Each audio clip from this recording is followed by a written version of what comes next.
যমুনার বুকে এখন পুরোটাই দৃশ্যমান হয়েছে দেশের দীর্ঘতম যমুনা রেলওয়ে সেতু। দেশি বিদেশি প্রকৌশলীদের তত্ত্বাবধানে 4.8 কিলোমিটার দৈর্ঘ্যের এই রেল সেতু ডাবল ট্র্যাক ডুয়েল গেজের সেতু। মোট 50টি পিলারের ওপর 49টি স্প্যানে নির্মিত হয়েছে এই রেল সেতুটি।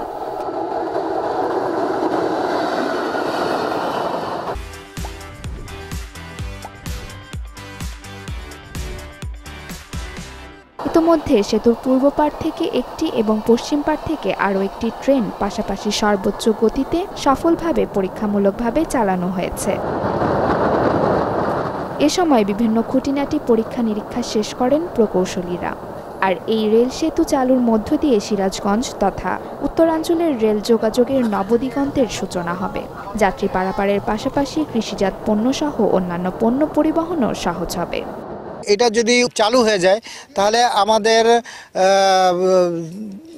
বহুমুখী সেতুতে যে সময়টা ব্যয় হচ্ছে এটা সময়টা সাশ্রয় হবে এবং খুব দ্রুত আমাদের উত্তরাঞ্চলের সাথে যোগাযোগটা সম্পন্ন হবে। আমাদের অনুভূতি তো অসাধারণ, মানে একদম শুরু থেকে এই প্রজেক্টের সাথে জড়িত আছে, পাইলিং থেকে শুরু করে একদম শুরু থেকে এই পর্যন্ত আমরা যে শেষ করে যেতে পারলাম, এটাই মানে বিরাট অনুভূতি। আগে হয়তো আমরা 20-25 মিনিট লাগতো এই ব্রিজটা পার হইতে, এখন আমরা 4 থেকে 5 মিনিটের মধ্যে ব্রিজটা পার হতে পারবো।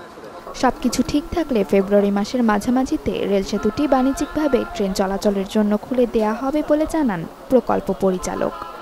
আমরা টেস্টিং শুরু করেছি, যে ডিজাইন স্পিড সেই ডিজাইন স্পিডে টেস্ট করছি, 120 কিলোমিটার পার আওয়ারে টেস্ট করছি। সরকারি রেল পরিদর্শক সিমিলারলি টেস্ট করবেন। ওনার পরবর্তীতে যখন আমরা সরকারি রেল পরিদর্শকের অনুমতি পাব, তার পরবর্তীতে আমরা ফেব্রুয়ারির সেকেন্ড উইক থেকে শুরু করে ফেব্রুয়ারি মাসের যে কোনো সময়ে সরকার সময় দিলে সেই সময় আমরা ট্রেন চলাচল উদ্বোধন করব। রেল সেতুর প্রকল্প ব্যয় প্রায় 16,781 কোটি টাকা। জাপান ও বাংলাদেশ সরকারের যৌথ অর্থায়নে প্রকল্পটি বাস্তবায়ন করছে জাইকা। সেতুটি চালু হলে 100 থেকে 120 কিলোমিটার বেগে ট্রেন চলাচল করতে পারবে। Desk report, channel 24।